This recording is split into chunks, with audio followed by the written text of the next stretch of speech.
Urban Meyer, you silly, silly, silly man. He calls the NIL a fancy word for cheating.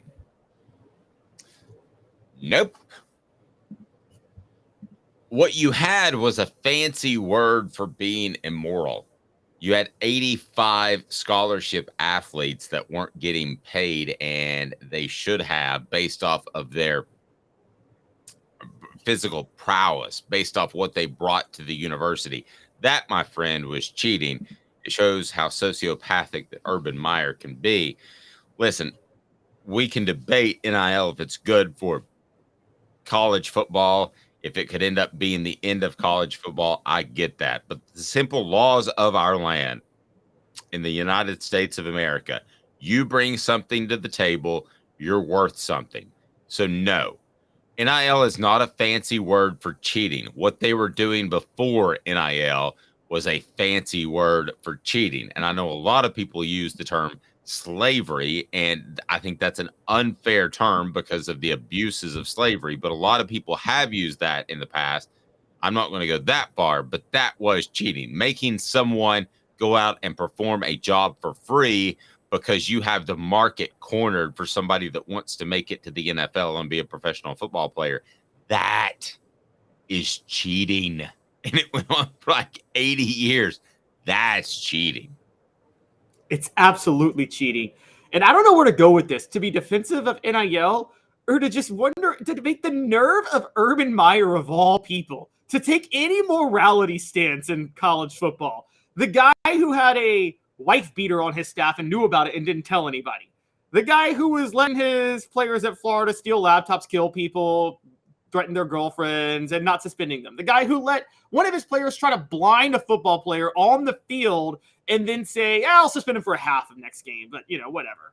I mean, this is the guy that did not care about it. And by the way, you texted me over the weekend. There's a 30 for 30, not a 30 for 30, a Netflix documentary coming on just how immoral Florida was. I saw that. That's bizarre. Yeah. They were infamous for cheating. And here comes Urban Meyer. He says the collectives are a fancy way of cheating because of the recruiting. One, let's talk about this. Urban Meyer won his national titles at Florida. He got a lot of help from Ron Zook's recruiting. Dave, you covered recruiting at the time. There was a lot of suspicion about Ron Zook, wasn't there, when he was recruiting at Florida? Yes. Exactly. So it's the nerve of Urban Meyer, who benefited from not the fancy way of cheating, but I believe the old-fashioned way of cheating. And on top of that, to benefit from his fancy way of cheating, which is to say, I will let my players abuse and harm anybody, and I don't care as long as they win me championships. He needs to sit down and shut up. I think we're both dead right for two different reasons. Okay, so I'm going to go the history of it, and I'm not going slavery, but I'm going to say to some extent indentured servitude is what it was, because you didn't have another option. At least in the NBA, you could go to Europe for a year, right, and then come back. Right. You didn't have another option. It was really disgusting. And listen, it ruined countless, and when I say countless, hundreds and hundreds and hundreds and hundreds and hundreds of players' ability to make money at football because they weren't great students. And I'm sorry, I'm going to stand up for those guys. That's a fact.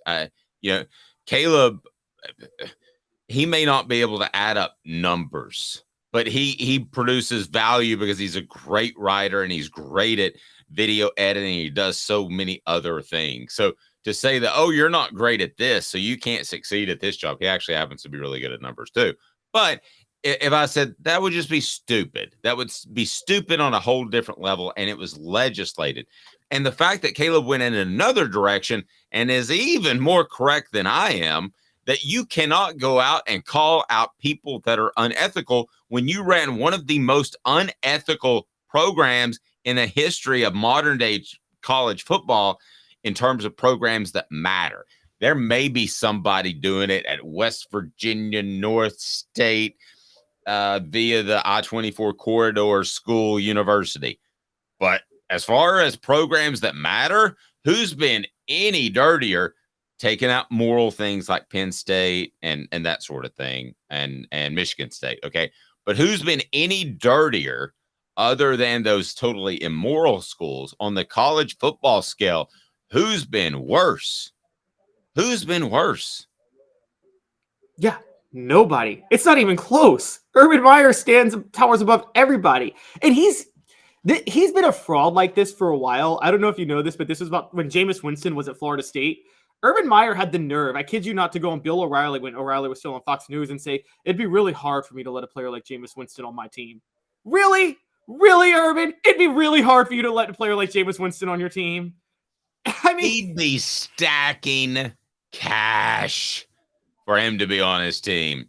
He would be stacking up cash bigger than that alligator that was on Naked Jim McElwain. He'd be stacking up 850 pounds of bull shark cash is exactly what he would be doing. Travis says Nashville, Kid Rock's. You can throw a rock on Broadway and it will hit the best bar you've ever been to in your life. So I'm calling some people to have like a fan party, not necessarily for SEC Media Days, because no fans go to that because it's just a bunch of dudes talking to each other. But, you have the Virginia game. So I'm looking for a place to hold a little a party for Off the Hook Sports. So there would be no better place to do it than Kid Rock. I don't know how to get in touch with Kid Rock, but if anybody does, let me know. For the record, Foo Fighters, a couple of weeks for us. My wife has okayed the $170 price ticket, but I found 8th row tickets for Kid Rock in Nashville. They're about $500. She hasn't okayed that yet. Should she okay that, Caleb? No, because Kid Rock railed back in the day against artists who charge too much for their concerts, and look what he's doing now. Sell out. I thought you told me that Ticketmaster got their claws in that or something. Yeah, but Kid Rock was taking the stance on, I won't perform with the venues that do that. Well, it looks like you're going to perform with the venues that do that, Kid Rock. And also, I don't like Kid Rock's whole fake redneck persona. You grew up in the suburbs of Detroit, okay? And you're pretending like you're some country boy who grew up in the rural areas of No, you are a suburban kid. He pretended to be some hip hop kid in the 90s, from inner city Detroit. He's not. Now he pretends to be some redneck. He's not. Although, to be fair, kind of fits in with Nashville, because the one thing Nashville is it's like a fake redneck town. It's a bunch of kids who grew up in the suburbs that pretend they grew up redneck. Same way Atlanta. Most of the people there aren't even from Tennessee. Exactly. By the way, Fred White will kill me on this. Atlanta's the same way with hip hop. A lot of kids who grew up pretending to be from the hood, but they really grew up in the suburbs, like John Morant. If you see Kid Rock in concert, it will change your life. Oh, I'm sure he's musically he's very talented, and I'm sure he would be great in concert. I just don't like the fake redneck persona. I never like it. I didn't like it when Kenny Chesney did it. Okay, I didn't like it when these country music artists put on makeup and cowboy hats and tight jeans and pretend they grew up redneck when in reality they grew up in the suburbs and privileged as heck, and they never worked a day in their life for anything. I thought you were a big Taylor Swift person. She doesn't fake being a redneck. She owns being pop.